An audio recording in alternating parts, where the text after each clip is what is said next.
ദൈവ തിരുനാമത്തിന് മഹത്വമുണ്ടാവട്ടെ. Bible reading പ്രോഗ്രാമിൽ സംബന്ധിക്കുന്ന എല്ലാവർക്കും കർത്തൃനാമത്തിൽ സ്നേഹവന്ദനം. ഇന്ന് നമ്മൾ വായിച്ച് ധ്യാനിക്കുന്നത് വിശുദ്ധ യോഹന്നാന്റെ സുവിശേഷം 9-ാം അധ്യായമാണ്. 9-ാം അധ്യായത്തിൽ പിറവിയിലെ കുള്ളനായൊരു മനുഷ്യന് കർത്താവ് സൗഖ്യം നൽകുന്നതായ സംഭവമാണ് നമ്മൾ വായിക്കുന്നത്. യഹൂദന്മാരെ സംബന്ധിച്ചിടത്തോളം അവർ വിശ്വസിച്ചിരുന്നു, മനുഷ്യജീവിതത്തിലുണ്ടാകുന്ന എല്ലാ രോഗങ്ങൾക്കും പ്രതിസന്ധികൾക്കും കഷ്ടതകൾക്കും കാരണം ഒന്നുകിൽ മനുഷ്യൻ ചെയ്യുന്ന പാപമാണ്, അല്ലെ അവൻ്റെ പൂർവികരുടെ പാപമാണ്. കാരണം മോശയുടെ ന്യായപ്രമാണപ്രകാരം പാപത്തിൻ്റെ പരിണതഫലമായി രോഗം വരാൻ സാധ്യതയുണ്ട്. കാരണം തലമുറകളിൽ 3-4 തലമുറകളെ പാപം ചെയ്യുന്നവൻ്റെ തലമുറകളോട് ദൈവം പ്രതികാരം ചെയ്യുമെന്ന് പുറപ്പാട് പുസ്തകം 20-5, 34-7, സംഖ്യാപുസ്തകം 14-18, ഏശയ്യാ പ്രവചനം 65-6, 7 എന്നീ വാക്യങ്ങളിലൊക്കെ ഈ ഒരു ചിന്ത നമുക്ക് കാണുവാൻ സാധിക്കുന്നുണ്ട്. അതുകൊണ്ടാണ് കർത്താവിൻ്റെ ശിഷ്യന്മാർ വന്ന് കർത്താവിനോട് ചോദിക്കുന്നത്, കർത്താവ്, ഇവനിങ്ങനെ അന്ധനായി തീരുവാൻ തക്കവണ്ണം ഇതാരുടെ പാപമാണ്? ഇവൻ്റെ പാപമാണോ ഇവൻ്റെ മാതാപിതാക്കളുടെ പാപമാണോ? യേശു പറഞ്ഞു, ഇവനും ഇവൻ്റെ മാതാപിതാക്കളും പാപം ചെയ്തിട്ടല്ല ഇത്. അതുകൊണ്ട് അവർക്കൊട്ടും പാപമില്ല എന്നല്ല അർത്ഥം. ഇവൻ്റെ ഈ രോഗകാരണം അവരുടെ പാപമുഖാന്തരമല്ല. മനുഷ്യജീവിതത്തിലുണ്ടാകുന്ന അത്യാഹിതങ്ങളും രോഗങ്ങളും കഷ്ടതകളുടെയും പ്രയാസങ്ങളുടെയൊക്കെ കാരണം പൂർവികർ ചെയ്ത പാപത്തിൻ്റെ പരിണതഫലമാണ് എന്ന് വിശ്വസിക്കുന്ന ആളുകൾ ഇക്കാലത്തുമുണ്ട്. ഇവിടെ കർത്താവ് പാപവും രോഗവും തമ്മിലുള്ള ബന്ധത്തെ നിഷേധിച്ചിട്ടില്ല. പാപവും രോഗവും തമ്മിൽ ബന്ധമുണ്ട്. പാപകരമായ ചിന്തകളും പാപകരമായ പ്രവൃത്തികളും പാപകരമായ ഭക്ഷണപാനീയങ്ങളൊക്കെ നമ്മളെ രോഗത്തിലേക്ക് നയിക്കാൻ ഏറെ സാധ്യതയുണ്ട്. പക്ഷേ എല്ലാ രോഗത്തിനും കാരണം അതല്ല. ഇവിടെ യേശു പറഞ്ഞു, ഇവിടെ ദൈവനാമം മഹത്വപ്പെടുവാനും ദൈവത്തിനവങ്കിൽ പ്രവർത്തിക്കാനുള്ള അവസരമാണിത്. ഒരു വിശ്വാസികളുടെ ജീവിതത്തിലുണ്ടാകുന്ന രോഗങ്ങളും കഷ്ടതകളും പ്രയാസങ്ങളും പ്രതിസന്ധികളും പല കാരണങ്ങളാൽ ഉണ്ടാവാം. ഒന്ന്, അത് നമ്മുടെ പ്രയോജനത്തിനായിരിക്കും. ദൈവത്തെ കൂടുതൽ അറിയുവാനും ദൈവത്തെ കൂടുതൽ സ്നേഹിക്കുവാനും ഒക്കെ ഒരു മുഖാന്തരമായി ഭവിക്കാം. 2, ഒരു പരീക്ഷണമായിട്ട് നമുക്കത് ലഭിക്കാം. അതുകൊണ്ടാണ് യാക്കോബ് പറഞ്ഞ, കഷ്ടത സഹിക്കുന്ന മനുഷ്യൻ ഭാഗ്യവാൻ, അവൻ കൊള്ളാവുന്നവനായി തെളിഞ്ഞ ശേഷം കർത്താവ് തന്നെ സ്നേഹിക്കുന്നവർക്ക് ഒരുക്കിയിരിക്കുന്ന ജീവകിരീടം പ്രാപിക്കും. യാക്കോബിൻ്റെ ലേഖനം 1-ാം അധ്യായം 12-ാം വാക്യം. പിന്നെ പാപത്തിൻ്റെ ശിക്ഷയായിട്ട് രോഗം വരാം. പിന്നെ ദൈവനാമം മഹിമപ്പെടുവാൻ രോഗങ്ങൾ വരാം. അവനിലൂടെ ദൈവത്തിൻ്റെ പ്രവൃത്തികൾ കാണപ്പെടുവാൻ വേണ്ടി. ഇങ്ങനെ പല കാരണങ്ങൾ കൊണ്ട് രോഗങ്ങൾ ഉണ്ടാവാം. അതുകൊണ്ട് എല്ലാ രോഗത്തിനും കാരണം പാപമല്ല എന്ന് നമ്മൾ മനസ്സിലാക്കുക. ജീവിതത്തിലുണ്ടാകുന്നതായ ദുരിതങ്ങൾ, ദുഃഖങ്ങൾ, വേദനകൾ, നിരാശകൾ, നഷ്ടങ്ങൾ എന്നിവയെല്ലാം നമുക്ക് നേരിടുന്നതായ സമയത്ത് ദൈവത്തിൻ്റെ കരുണയ്ക്ക് വേണ്ടി നമ്മൾ യാചിക്കുവാനും ദൈവത്തിന് പ്രവർത്തിപ്പാനുള്ള അവസരമായി നമ്മളതിനെ കാണണം. എന്നാൽ ദൈവവിശ്വാസമില്ലാത്തവൻ ഇവയെല്ലാം ഉണ്ടാകുമ്പോൾ അവൻ അങ്ങ് തളർന്നു പോകും. എന്നാൽ വിശ്വാസിയെ സംബന്ധിച്ചിടത്തോളം ഈ പ്രതിസന്ധികളെ തരണം ചെയ്യാനുള്ള ശക്തിയും പ്രത്യാശയും അവന് ലഭിക്കും. അപ്പോൾ മനുഷ്യജീവിതത്തിൻ്റെ ഭാഗമാണ് ജീവിതത്തിൻ്റെ ഓരോ പ്രതിസന്ധി ഘട്ടങ്ങളും. ഞാൻ നേരത്തെ പറഞ്ഞ ഒരു ഉദാഹരണമുണ്ട്, നിങ്ങൾ ഓർക്കുന്നുണ്ടാവും. ഈ ഭൂമി എന്തുകൊണ്ടാണ് ഫലഭൂയിഷ്ഠമായിരിക്കുന്നത്? വ്യത്യസ്തമായ കാലാവസ്ഥകളെ സന്തോഷത്തോടെ സ്വീകരിക്കുന്നത് കൊണ്ടാണ്. മഴയും വെയിലും മഞ്ഞും കാറ്റും എല്ലാം ഭൂമി ഏറ്റുവാങ്ങും. എനിക്ക് മഴ മാത്രമേ സഹിക്കാൻ പറ്റൂ, അല്ലെങ്കിൽ വെയിൽ മാത്രമേ സഹിക്കാൻ പറ്റൂ, അല്ലെങ്കിൽ ഞാൻ മഞ്ഞു മാത്രം എനിക്ക് മതി എന്ന് ഭൂമി പറഞ്ഞാൽ ഭൂമിക്കൊരിക്കലും ഫലഭൂയിഷ്ഠമാവാൻ സാധിക്കുകയില്ല. വ്യത്യസ്തമായി മാറി മാറി വരുന്ന ഈ അനുഭവങ്ങളെയെല്ലാം ഭൂമി സന്തോഷത്തോടെ സ്വീകരിക്കുന്നത് കൊണ്ടാണ് അതിന്ന് ഫലഭൂയിഷ്ഠമായി മറ്റുള്ളവർക്ക് നന്മകളെ പ്രദാനം ചെയ്യുന്ന ഒരനുഭവത്തിൽ നിലനിൽക്കാൻ സാധിക്കുന്നത്. ഇതുപോലെ ഒരു വിശ്വാസികളായ നമ്മുടെ ജീവിതത്തിലുണ്ടാകുന്ന ഓരോ പ്രതിസന്ധി ഘട്ടങ്ങളും, അത് രോഗങ്ങളോ കഷ്ടതകളോ ദുഃഖങ്ങളോ നിരാശകളോ സാമ്പത്തിക ഭാരങ്ങളോ എന്തുമായിക്കൊള്ളട്ടെ, അതെല്ലാം ദൈവത്തെ കൂടുതൽ അടുത്തറിയുവാനും അതിൽ നിന്ന് ഒരുപാട് കാര്യങ്ങളെ മനസ്സിലാക്കുവാനും ഉൾക്കൊള്ളുവാനും നമ്മെ സഹായിക്കുന്നതാണ്. ആ രീതിയിൽ അതിനെ കാണുവാൻ നമുക്ക് സാധിക്കണം. ഇപ്പോൾ കർത്താവ് ഇതൊക്കെ പ്രവർത്തിച്ച് ഈ മനുഷ്യനെ സൗഖ്യം കൊടുക്കുന്നുണ്ട്. യേശു പറഞ്ഞു, ഞാൻ ലോകത്തിലായിരിക്കുമ്പോൾ ലോകത്തിൻ്റെ വെളിച്ചമാണ്. യോഹന്നാന്റെ സുവിശേഷം 4-ാം അധ്യായത്തിൽ അങ്ങനെയാണല്ലോ കർത്താവ് പറയുന്നത്, ഞാൻ ലോകത്തിലായിരിക്കുമ്പോൾ ഞാൻ ലോകത്തിൻ്റെ വെളിച്ചമാണ്. കർത്താവ് വെളിച്ചമാണെന്ന് നമുക്കറിയാം. ഇതേ കർത്താവ് പിന്നീട് സ്ത്രീഹന്മാരെ നോക്കി പറഞ്ഞല്ലോ, നിങ്ങൾ ലോകത്തിൻ്റെ വെളിച്ചമാണ്. കർത്താവ് സ്വയം പ്രകാശമാണ്.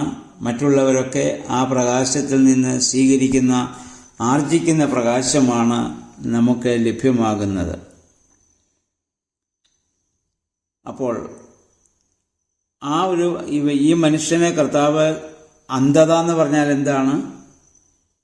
കാണേണ്ട കാര്യങ്ങൾ കാണേണ്ടപ്പോൾ കാണാൻ സാധിക്കാത്തത് അന്ധതയുടെ ലക്ഷണമാണ്. പല കാര്യങ്ങളും കണ്ടില്ല എന്ന ഭാവത്തിൽ നമ്മൾ നടന്നു പോകുന്നത് അന്ധതയാണ്.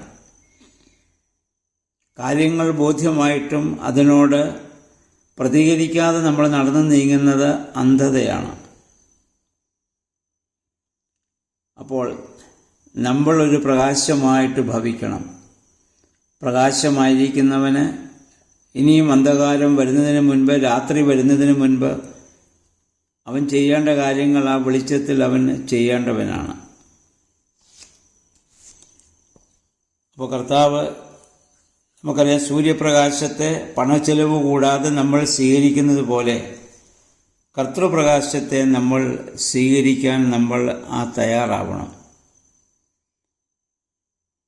എന്നിട്ട് കർത്താവ് ഈ മനുഷ്യനെ സൗഖ്യമാക്കുന്ന സംഭവം നമ്മൾ വായിക്കുന്നു. അവൻ നിലത്ത് തുപ്പി ചേറുണ്ടാക്കി അത് അവൻ്റെ കണ്ണിൽ പുരട്ടിയിട്ട് ശീലോഹം കുളത്തിൽ പോയി കഴുകുക എന്ന് പറഞ്ഞു. തുപ്പൽ പ്രകൃതി ചികിത്സയിൽ അതൊരു മെഡിക്കേറ്ററാണ്. അതിൽ ആൽക്കലിയാണല്ലോ അതിലുള്ളത്. അപ്പം ആ രീതിയിൽ അതിന് വ്യാഖ്യാനം കൊടുക്കുന്നവരുണ്ട്. അന്നത്തെ പ്രകൃതി ചികിത്സയുടെ ഒരു ഭാഗം എന്ന രീതിയിൽ കർത്താവ് അവനെ മണ്ണ് കുഴച്ച് തേച്ചിട്ട് കർത്താവ് പെട്ടെന്ന് അവന് സൗഖ്യം കൊടുത്തു എന്ന് പറയുന്ന വ്യാഖ്യാനങ്ങളുണ്ട്.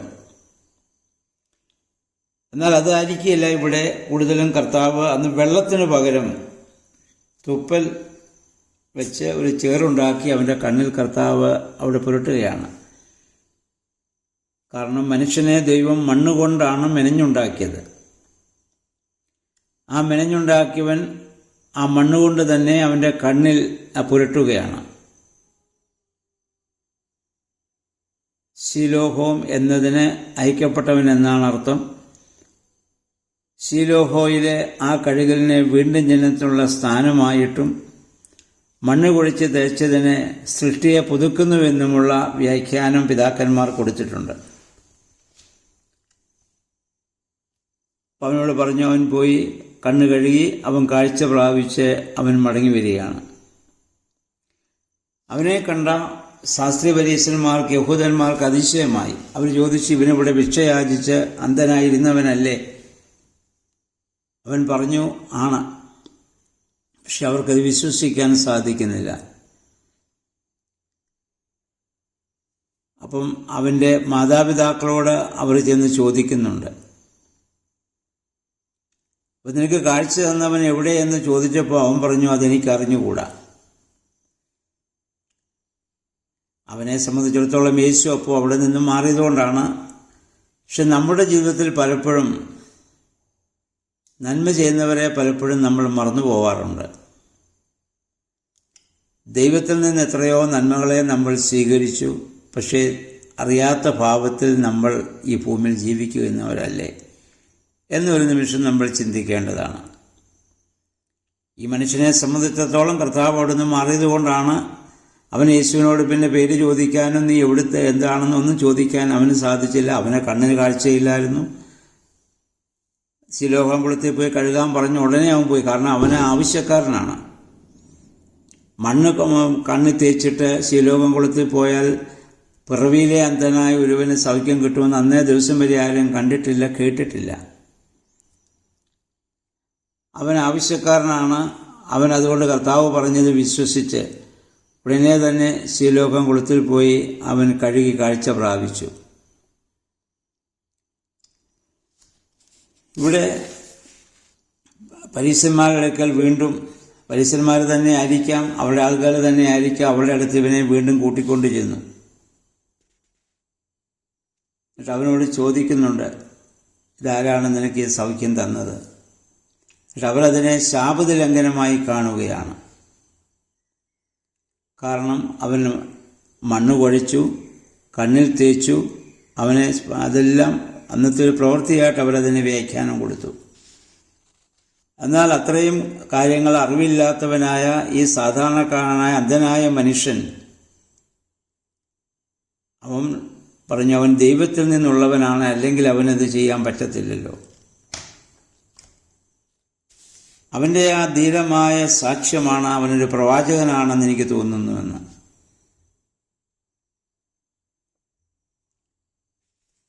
എന്നാൽ അവനങ്ങനെ സാക്ഷ്യം പറയുമ്പോൾ അവൻ്റെ മാതാപിതാക്കൾ ഭീരുക്കളായിട്ട് മാറുന്നു. അവരോട് ചോദിച്ചു, നിങ്ങളുടെ ഈ മകനാണോ സൗഖ്യം ലഭിച്ചത്? അവർ പറഞ്ഞു, ആ മകനാണ്. എങ്ങനെയാണ് സൗഖ്യം ലഭിച്ചത്? അവർ പറഞ്ഞു, അവന് പ്രായമുണ്ടല്ലോ, നിങ്ങൾ അവനോട് ചോദിക്കുവിൻ.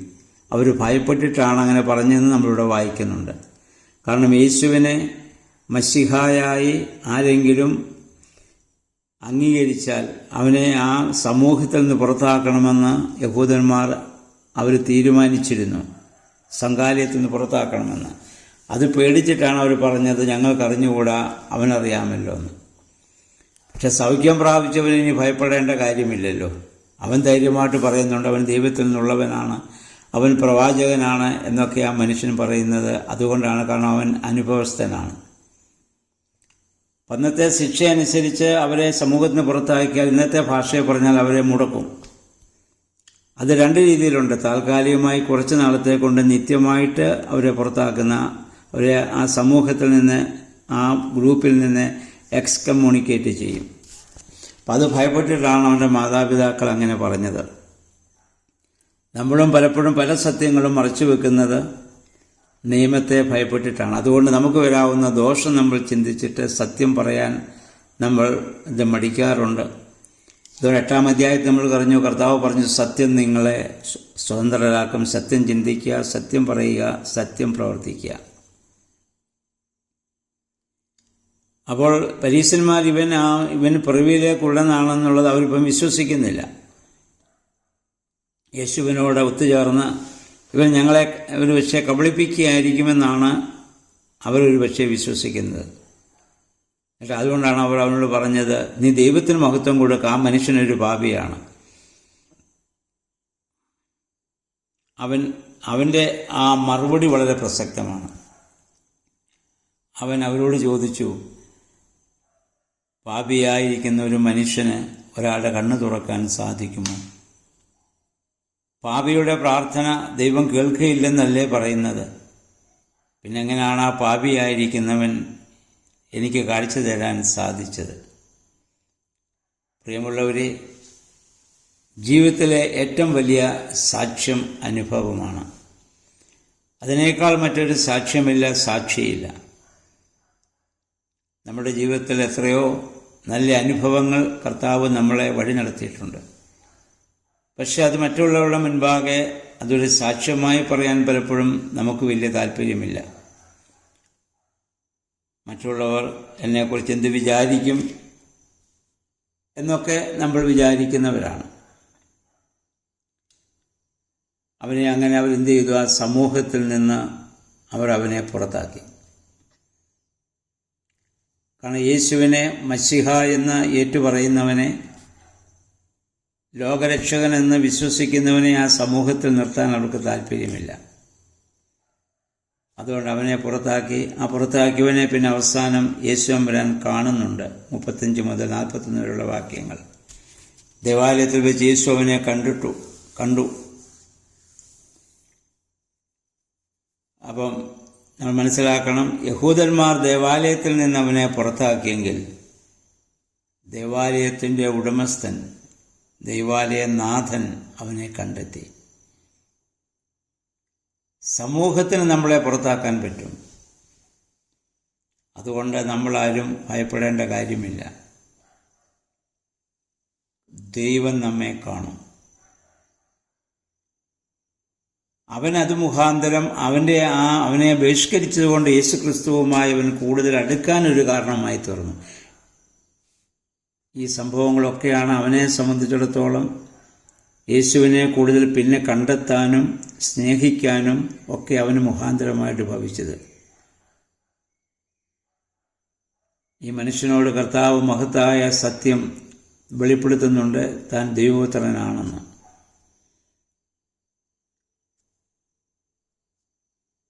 അന്ധനായിരിക്കുന്നവൻ്റെ 4ാമത്തെ സാക്ഷ്യം അവൻ പറയുന്നുണ്ട്, അങ്ങ് ദൈവപുത്രനാണ്. നോക്ക്, ആദ്യം അവൻ യേശുവിനെ ഒരു വെറും മനുഷ്യനായി കണ്ടു. പിന്നീട് അവൻ യഹൂദന്മാരോട് പറഞ്ഞു അവനൊരു പ്രവാചകനാണെന്ന് പറഞ്ഞു.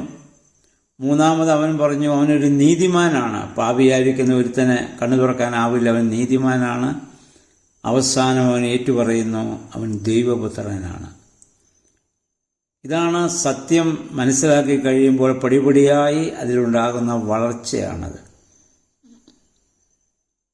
എന്നാൽ ന്യായപ്രമാണം മുഴുവൻ പഠിച്ചു അല്ലെ പഠിപ്പിക്കുന്നു എന്നഭിമാനിക്കുന്ന യഹൂദന്മാരോ വെറും അന്ധന്മാരായിട്ടിരിക്കുകയാണ്.